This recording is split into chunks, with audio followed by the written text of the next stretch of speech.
नमस्कार साथियों, मेरा नाम गिरजा प्रसाद। अब देखना शुरू कर चुके बदलते भारत। आप लोग के बीच में एक ऐसी तस्वीर लेकर आने की कोशिश कर रहा हूं जो कभी चाणक्य हुआ करते थे।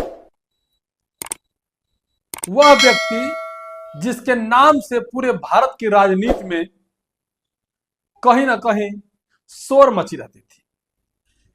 यूं कहूं तो उसके बिना, यानी उस नेता के बिना किसी पार्टी का चलना मुश्किल हो गया था। ये मैं नहीं, कुछ लोग कहते थे। तो क्या आज वह सारी रणनीति फेल हो गई है या फिर कहीं और उससे ज्यादा मजबूत करने की कोशिश कर रहे हैं लोग? वह चाणक्य कौन था? पूरी वीडियो बताने से पहले मैं आप लोग से रिक्वेस्ट करूंगा कि आप बदलते भारत में पहली बार हैं तो चैनल को सब्सक्राइब कर लें, वीडियो को ज्यादा लोगों तक शेयर करें। 2014 के चुनाव में मोदी की लहर गुजरात मॉडल दिखा करके चुनाव लड़ा गया। पूरे भारत की राजनीति में गुजरात मॉडल ऐसा छाया कि लोगों को दिमाग में ब्लड के जो सर्कुलेशन है उसमें जाकर पहुंच गया, और वह एक ही नाम, नरेंद्र मोदी, नरेंद्र मोदी, नरेंद्र मोदी। और क्या, 2014 में सत्ता की प्राप्ति होती है, पूर्ण बहुमत से प्रचंड जीत होती है। मीडिया भी खूब जमकर दिखाती है, कहीं ना कहीं जिसे लोग पालतू डॉग कहते हैं। मीडिया का भूमिका एक पालतू डॉग की तरह निभाया। तो क्या अब 2024 के बाद जो चाणक्य कहां फेल हो रहा है, कैसे फेल हो रहा है, आखिर इसका वजह क्या था? क्या हमारे देश के प्रधानमंत्री नरेंद्र मोदी की जो पहले ही कहा करते थे कि अकेले दम पर, जबकि 36 पार्टियों को लेकर के चुनाव जीते थे, उसके बावजूद भी कहते थे अकेले चुनाव बीजेपी लड़ रही है और उसके साथ खिलाफ सभी के सभी लोग कर रहे हैं। अंधभक्त भी कहते थे कि बीजेपी अकेले चुनाव लड़ी है, उसके खिलाफ सभी के सभी लोग एकजुट हो गए, जितने चोर भ्रष्ट थे सब एकजुट हो गए, जबकि 36 पार्टियों को लेकर के चुनाव लड़ती थी। 2014 में प्रचंड जीत के बाद अंधभक्त भी इतने अंधे हो गए कि उनके सामने लाइट की रोशनी भी नहीं दिखाई देती थी। वह केवल मोदी का चेहरा ही दिखाई देता था। 2024 में ऐसा क्या हुआ जिसका नाम है अमित शाह? उनका चाणक्य कैसे फेल हुआ कि जो 400 के नारा था वह महज 241 पर सिमट गया? गौर कीजिएगा इस पर, कैसे सिमट गया 241 पर। उधर जो अग्निवीर के लोग थे काफी सताए हुए महसूस कर रहे थे बीजेपी के सरकार में। 4 साल की नौकरी, अग्निवीर बार बार परेशानियां ला, अग्निवीर में भी संशोधन करना, लेकिन उसी बीच एक और धमाका होता है और उसमें चारों खाने चित हो जाते हैं चाणक्य अमित शाह जी, जो कि आनंद फानंद में इतना भी जल्दी नहीं था। फिर भी नरेंद्र मोदी जी हरी से जो साइने कराते हैं और 3 काले कानून जो है कि लाते हैं किसानों के खिलाफ, जो कृषि कानून होता है। फिर क्या, पूरे भारत के किसान कहीं ना कहीं उनको आहत पहुंचती है और वो अब बिगुल बजा देते हैं प्रधानमंत्री नरेंद्र मोदी के खिलाफ।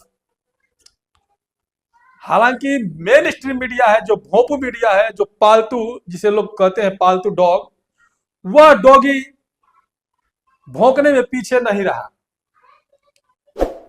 और 400 प्लस की बातें करते करते 241 पर स्वयं लटक गए प्रधानमंत्री नरेंद्र मोदी जी, वो भी गठबंधन से। अब क्या सवाल यहां बनता है कि 2024 से क्या डाउन होते जा रहे होंगे, काउंट डाउन चालू हो गया है। और अमित शाह जो चाणक्य थे उनकी भी उल्टी गिनती चालू हो गई है, जो जीतने के बाद कहते हैं ये सब वादे जुमला था, ये चुनावी जुमला था जिसे लोग जीतने के लिए कहा करते हैं। 15 लाख को लेकर के और 2 करोड़ युवाओं को नौकरी को लेकर के, तो क्या वो 15 लाख के चक्कर में हार गए, या फिर 2 करोड़ हर साल 2 करोड़ युवाओं को नौकरी देने के झांसे में आकर के जो लोग वोट दिए थे वह अब उस झांसे से बाहर आ गए। अगर यदि वो बाहर आ गए तो चाणक्य का जो चाणक्य था वो सब धरे के धरे रह गया। यूं कहूं तो अमित शाह की जो बातें हैं वो कहीं ना कहीं फेल होते हुए नजर आया। 2024 के चुनाव में 241 पर सिमट जाना भारतीय जनता पार्टी को संकेत दे रहा है कि अब उल्टी गिनती चालू हो गई। अब एक बड़े मजे की बात बता रहा हूं मैं आपको कि हरियाणा चुनाव हो रहा है, जम्मू कश्मीर में भी हो रहा है, वोटिंग भी हो गया, 8 तारीख को गिनती होगा। लेकिन इससे पहले भोपू मीडिया ने क्या खेल रचा ये बता देता हूं मैं। जो मीडिया दिन रात एक करके बीजेपी की गुण गाती थी, एकाएक अचानक पलट गई और वह कांग्रेस को जिताने लगी हरियाणा में। तो इसका वजह क्या है? किसान आंदोलन, अग्निवीर या शिक्षक को लेकर के, या फिर कहीं ना कहीं अंतिम दौर चल रहा है भारतीय जनता पार्टी का, जैसे लोगों को पूर्ण हो जाता है। ये सोचने वाली बात है। हरियाणा चुनाव संकेत दे रहा है कि अगर यदि हरियाणा चुनाव बीजेपी हार जाती है तो उसके लिए बड़ी मुसीबत खड़ी हो जाएगी। बड़ी मुसीबत यह कि कहीं बीच रास्ते में प्रधानमंत्री का कुर्सी न खिसक जाए। यह कुर्सी किसके बल पे चल रही है? चंद्रबाबू नायडू, नीतीश कुमार, चिराग पासवान और कुछ लोग हैं, उनके बल पर चल रही है। क्या हरियाणा हारने के बाद यह संकेत हो जाएगा कि नरेंद्र मोदी की कुर्सी जा रही है?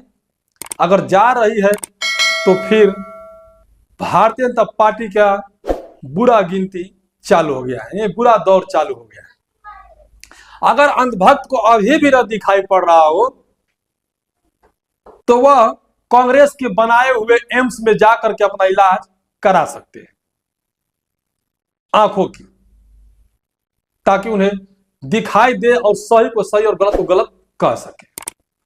अगर यदि हरियाणा चुनाव बीजेपी जीत जाती है तो एक बात तो तय है कि इससे भी ज्यादा कहीं आक्रामक रूप हमारे देश के प्रधानमंत्री नरेंद्र मोदी जी दिखाएंगे और विपक्ष को ईडी, सीबीआई का डर दिखाकर कहीं ना कहीं कमजोर करेंगे।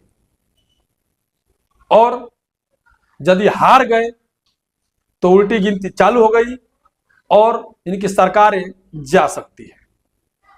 हरियाणा का चुनाव जो है संकेत दे रहा है, जो मेन स्ट्रीम मीडिया कभी बीजेपी की हुआ करती थी वह कांग्रेस की हो गई और वह 50 से 55, 55 से 60 सीटें दिखाने लगा हरियाणा में।